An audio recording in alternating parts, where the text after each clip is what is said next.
মোহাম্মদ রাশিক শাহরিয়ার আপনি লিখেছেন, জামাতে নামাজ পড়ার সময় তাকবীরে তাহরিমা ছাড়া বাকি তাকবীরগুলো না দিলে নামাজে কোনো সমস্যা হবে কিনা। তাকবীরে তাহরিমা যেটা, এটিতে আবশ্যক। প্রথম তাকবীর যেটা আল্লাহু আকবার বলে নামাজ শুরু করি আমরা, সেটি। এর বাইরে বাকি যে তাকবীরগুলো আছে, উঠা বসার তাকবীর, রুকুতে যাওয়ার, সেজদা যাওয়ার, সেজদা থেকে উঠার, এই যে পরবর্তী তাকবীরগুলো আছে, এই তাকবীরগুলো পাঠ করা ফরজ বা ওয়াজিব নয়। যার কারণে এগুলোর কোনোটা যদি ছুটে যায় তাতে নামাজ হয়ে যাবে। ইচ্ছাকৃতভাবে ছাড়লে তো নামাজের কোয়ালিটিতে ত্রুটি হলো, কিন্তু অনিচ্ছাকৃতভাবে ছাড়লে ইনশাআল্লাহ বিদিনা নামাজ হয়ে যাবে। এরপরে প্রশ্ন হলো, আমার অফিসে ইংরেজি নববর্ষ উপলক্ষে কেক কাটা হয়েছে এবং কিছু উপহার দেওয়া হয়েছে। আমাদের জন্য কেক এবং উপহার গ্রহণ করা কি জায়েজ হয়েছে?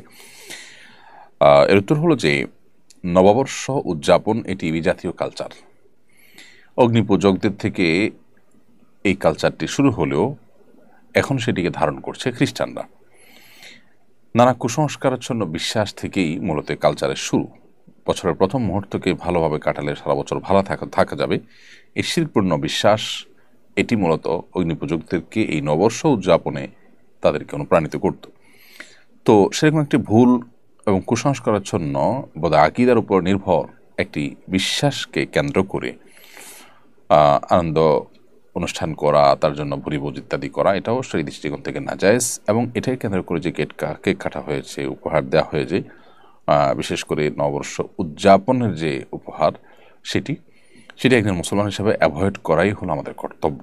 যেহেতু বিজাতীয় কালচারকে আমরা অ্যাভয়েড করতে হবে। নবী সাল্লাল্লাহু আলাইহি ওয়াসাল্লাম বলেছেন, মান তাশাব্বাহা বিকওমিন ফাহুয়া মিনহুম, যে ব্যক্তি কোনো জাতির, অন্য ধর্মাবলম্বী মানুষদের সাদৃশ্য গ্রহণ করবে, তাদের কোনো সংস্কৃতি, কৃষ্টি, কালচারের, সে তাদের অন্তর্ভুক্ত হবে। সেই জায়গা থেকে এ ধরনের উপহার উপঢৌকনকে অ্যাভয়েড করতে পারলে ভালো, অ্যাভয়েড করতে পারা উচিত, আমাদের অ্যাভয়েড করা দরকার।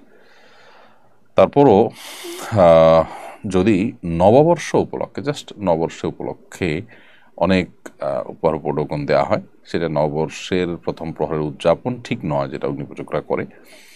তো সেটা যদি হয়, সেটাকে আসলে বলা যেতে পারে এইটা আপনার ওইভাবে অগ্নিপূজকদের যেরকম প্রথম প্রহরকে উৎসবের মাধ্যমে কাটিয়ে ভালো কিছু পাওয়ার আশা বা প্রত্যাশা, সেই উদ্দেশ্য থেকে বা সেই জায়গা থেকে হয় না, যার কারণে এটা কিছুটা ডিফারেন্ট হতে পারে এবং এটা জায়েজ হতে পারে।